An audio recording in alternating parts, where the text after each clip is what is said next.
If I eat these cookies or this bread in a calorie surplus, I'm going to gain weight.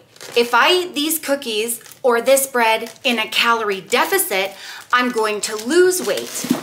If I eat these lean turkey pepperonis in a calorie surplus, I'm going to gain weight. If I eat these turkey pepperonis in a calorie deficit, I'm going to lose weight.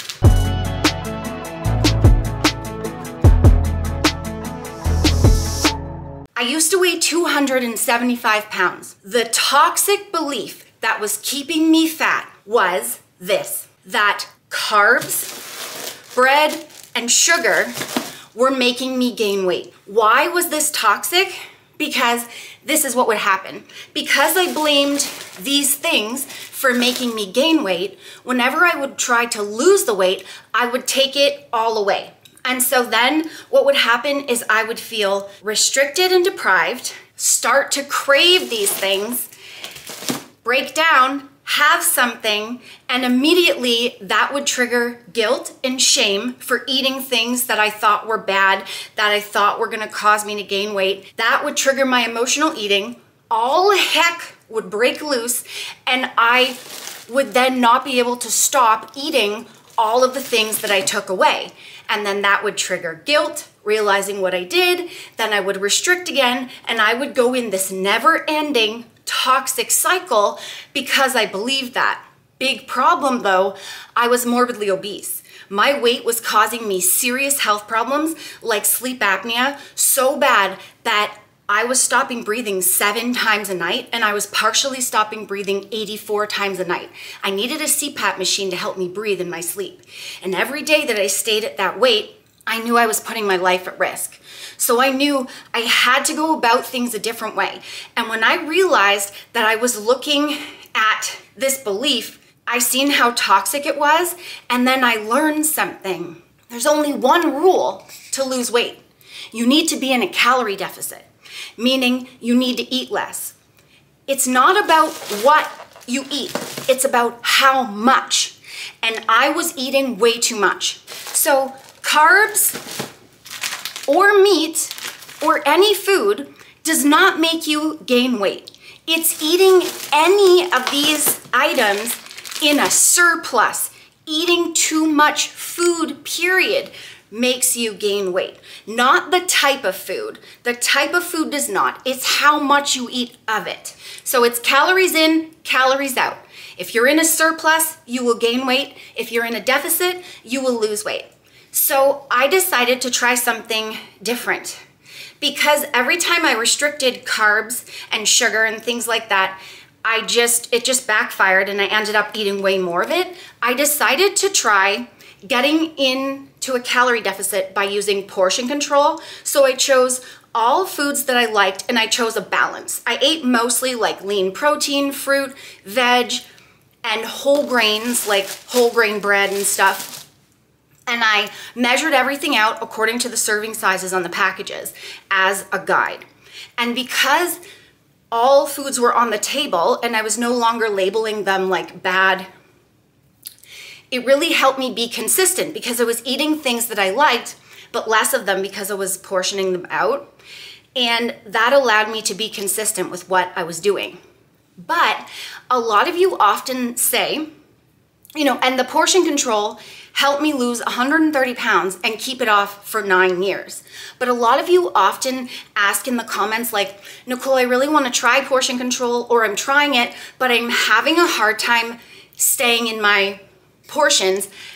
How do I do it? So you're not going to be perfect right out the gate. Like I wasn't. There are going to be ups and downs. The trick is to be consistent with it. Focus on consistency, not perfection. And then forgive yourself if you make a mistake, and then just keep trying to be consistent.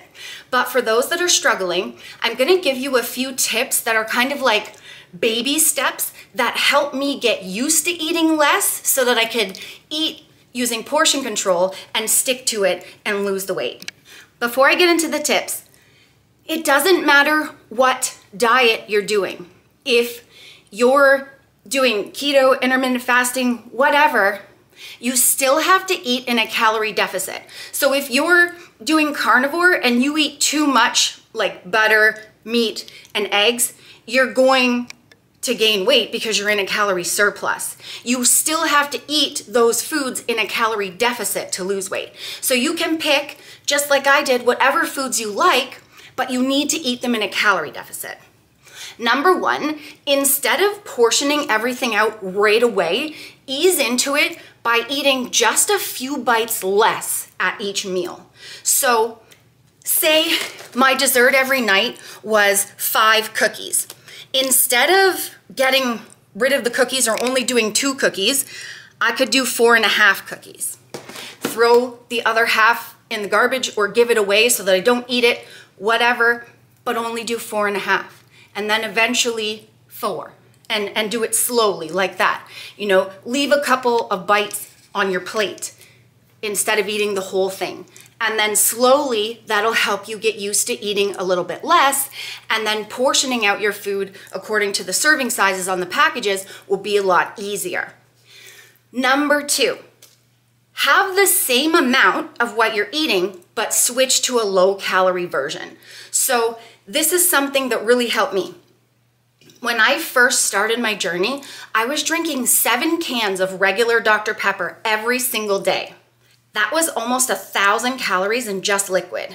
But I tried getting rid of pop, didn't work. I also didn't want to give up the amount of cans. That didn't work either. So I just simply made the switch to diet. I drank the same amount of cans. Now I drink only 1, but I had to really work on, slowly eliminating. So I switched simply from 7 regular to 7 diet, saved myself almost 1,000 calories a day, helped me get in a calorie deficit without even realizing. And so I was taking in less calories, and it felt like I wasn't dieting because I still got to drink the amount of pop I was used to. Another example, for food-wise, say you love pepperoni. You don't have to get rid of the pepperoni. You could simply switch from regular pepperoni to the turkey and you'd be saving yourself calories. These are 50 calories a stick and a regular one is anywhere from approximately 70 to like 100 calories depending on the kind that you get. So you're automatically saving calories. Instead of regular bacon, switch to turkey bacon or have 1 turkey, 1 regular. Just do it slowly. Instead of cream in your coffee, do like a almond milk or something with a little less calories, or just do a little less. It's about slow and steady winning the race, very small steps. If you do too much too fast, it's gonna fail. And Kyle and I know that because we did that for years. So it's about very small changes. And it sounds funny, but small changes can really get you the big results because they're easy to be consistent with and build on over time. Number 3, single serving snacks. That really helped Kyle and I. He's my husband, Kyle, the camera friend. He's lost the same amount of weight as me, kept it off for the same amount of time. We both struggled with emotional eating. So while we were trying to do portion control, we were working through our emotional eating, we found single serving snacks really helped because they're individually portioned. And so when your portion is done, the bag is empty, you're done. And so for friends that can't keep food in the house right now, but you're craving chips, you can go get a mini bag of chips, finish it, throw it out, and then there are no chips in the house, but you still gave yourself the chips. And we had to do that for a very long period of time, and that really helped because we were still giving ourselves what we were craving, just less of it, and then there was nothing left in the house so that we wouldn't keep eating it. And then eventually you work on being able to keep it in the house like we can now. Number 4, label the individual snacks with your name and the date and what it's for. So, because this is the thing, you still might be tempted if you buy like, say, a box of popcorn where it's lots of individual packages, you still might be tempted to eat more than 1. So Kyle and I would label them all. Nicole, Kyle, Monday, nighttime snack. I wouldn't want to eat Kyle's food and he wouldn't want to eat mine. So labeling it really helped. And if you live alone, label it with like your cat's name or your neighbor's name or your mom's name, something so that you're like, I can't eat this person's food. I'm not gonna eat someone else's. It just kind of stops you, gives you time to think about what you're doing, and then you'll go, wait a minute, I already had my portion. It also helped us for groceries in the week where we would say, okay, we'll need 14 of these things because each of us are going to have, you know, one a night. And then that would be it. That was all we would buy, and that was always in the house. So less reasons to go off track. Yeah, that's very good point, Nunny Bear. I'm cutting that out. No, you'll keep it because it's cute. I call him Nunny Bear and Doggy. If you want to know the exact portions, since I did lose my weight with portion control, you want to know the exact portions and exact meals that I ate to lose the weight, you can buy my weight loss ebook called The First 50. The link is down below, and code Nicole will save you 10%. Also, I've got this Hudult. This is HTLT Sup's best tasting protein powder ever.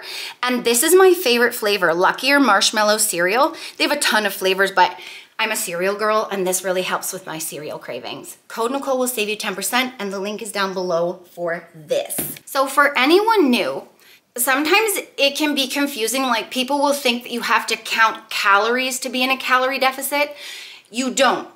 We didn't with portion control. We just portioned our food out. So you just need to eat less, and how we knew that was by trial and error. So we would make a meal plan, eat that meal plan for the week. At the end of the week, we would weigh ourselves. If we gained weight or didn't lose, we knew the portions were too much, and we would just pull back slightly. Then we'd do it again, weigh ourselves. If we lost weight, we knew those portions worked because we were in a calorie deficit and we were losing weight, and we'd keep eating those portions. So we didn't have to count anything. We just measured our food out and then knew by whether the scale was up or down if it was the right amount of portions. Yeah, so you don't have to count them, but your body needs to be in a deficit to lose weight. So. Exactly. Yeah, so if you're not losing weight, you're not in a deficit. So you need to pull back a little bit on your food until you start losing, and then you'll know you're in a deficit. That's probably the second most commented comment we get. The first one is you eat all those carbs. The second one is I'm eating in a deficit, but I'm not losing weight. Well, if you're not losing weight, you're not in a deficit. Yeah, it sucks, but that's the tough love truth.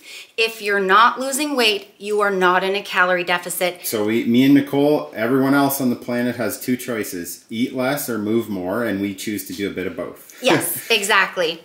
So number 5, this is like a little trick that really helped me because, like I said, I was trying to eat less, but I also struggled with emotional eating. So I made up little cards just on little pieces of paper like this, and they had questions on them. And I'll tell you the questions in a minute, but what I did, I'd put those papers, one on my fridge, one on the placemat where I ate all my meals, one in my car where I often would do emotional eating, one at my makeup vanity where I do my makeup and get ready in the morning, so that I would see it. Everywhere that I ate, I put one.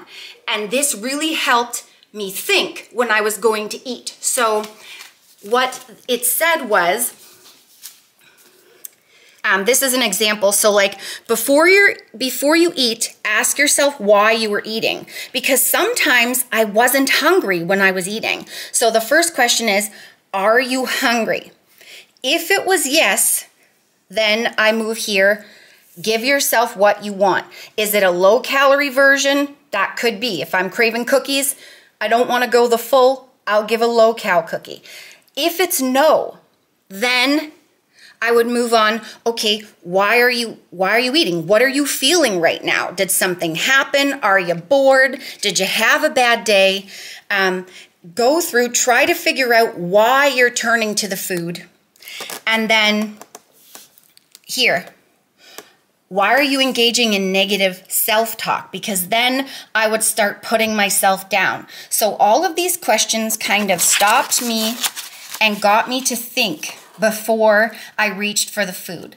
And then if I wasn't hungry and I figured out sort of like what it was, then I would have a list of things to do instead that did not involve food. And I just always had this list hanging on the fridge or somewhere nearby, things to do instead of eat. And then I have a list of all my favorite things to do that would distract me and take my mind off of eating. So again, I could buy myself time. And this Play with Hank, that was our dog. This is an old list. He has passed away, but this is basically things that I would do instead of eating. And that really helped. Then it'd take my mind off the food and I could decide, do I still just want a snack? Then I could actually go and measure it out, give myself what I was craving or whatever, and it wouldn't go into the all heck breaking loose. So what that does is it basically helped me slow my mind down and give me time to think.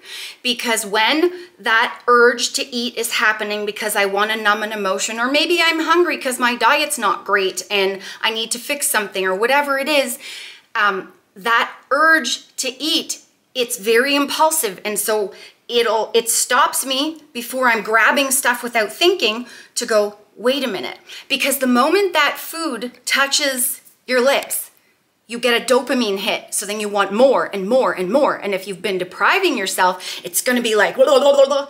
And so that question list really helped me stop and go, wait, am I doing this for the right reason? Am I actually hungry? No? Okay. And it would give me time to really think about it and then help me set myself up for success. Help me set myself up for success by either dealing with the emotion or giving myself what I wanted, or looking at my diet and see if it needed tweaking because, you know, maybe... Or for me and Nicole do this now. We'll say, it'll give us enough time to say, we do want a bowl of cereal, but not today. Yes. We want to actually save it for, you know, a special occasion, or we want a piece of cake, but we're going to wait till that birthday party instead of today. So it gives us, you know, that planning, thinking time to make a decision from us. And we did actually just do this on the weekend. We were both craving some treats, a bowl of cereal and some peanut butter and jam. And we said to each other, we're craving it. We need to give ourselves time to think though, is this the emotional eating or do we actually want it? And then we give ourselves time, we talk it out. Eventually we decided we wanted it and we let ourselves have it, and that prevents the all heck breaking loose. But we give ourselves time first to see, because the goal is that you are in control of the food when you eat it, what you eat, not the food being in control of you. If it's in control of you, then it's emotional eating and you can't stop. But if you choose it, you're in control, and then you will eat less. You'll be more likely to eat less and stay in your calorie deficit because you're actually giving yourself time to think and giving yourself what you want. Yeah, and don't make things taboo, because that just causes resistance, which causes more pressure on you to eat it. Yeah, a couple quick bonus things. Protein at every meal, because protein helps lower your hunger hormone ghrelin, so it can help you feel fuller longer. When you're eating in a calorie deficit, it's normal to feel a bit hungry because you're eating less than you're used to. So protein at every meal can really help you feel a bit fuller. It kind of like tricks your belly into thinking that it's like just staying fuller longer. Low calorie, high volume food, kind of like something like the turkey pepperonis or popcorn, because you can eat a lot of them for fewer calories. Fruit, veg, salad. So you feel like you're eating a lot of food, but because they're low cal, you can stay in a calorie deficit and feel like you're eating a lot. So those are a couple of tricks that Kyle and I do that really help us as well. I really hope that this helps anybody struggling, because we hear it so often, like, it gets said to us too, you eat too much bread. There's no way you lost weight eating bread. I can't eat the bread. And people torture themselves because they think that it's the bread that's the problem, but it's not. It's not what, it's how much. So friends, weight loss should never be a punishment.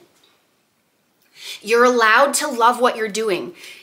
I always say this, if you're not having fun, you're not getting it done. Meaning if you don't like what you're doing, you're never gonna be able to stick to it. And if you're making it a punishment, if you're taking away food that you like, you're not gonna be able to keep it up. choose foods that you love, eat them in a calorie deficit, and set yourself up for success by enjoying what you do for exercise and what you eat. Thanks for watching. I hope this helped you. I hope you enjoyed this. Watch this vid and this vid for more fun, sustainable weight loss tips, because Sass and I are real friends losing weight in the real world. We eat a balance of food. We love our diet. We wake up every day and we go, yes, we get to eat this cool stuff. Yeah. And that's why we've been able That's why we've been able to keep the weight off for as long as we have. Because we don't treat weight loss as a punishment, and we love it. Thanks for watching. I'll catch you in the next video. Toodaloomy. Until next time, peace it. Peace it. Peace it. Peace it. And peace it. See ya. Look, these are my antlers. I'm a deer. Deers have tails. Little one. Look, that's my little deer tail. These are muscle antlers. Vegas just called. They want you to do your own stage show. Imagine how fun that would be. Yeah. Look what I can do. Bye. Remember, the friends, that weight loss isn't just about the number on the scale. It's also about here and here. Heart and mindset. Fight through it. You can do it. Don't give up.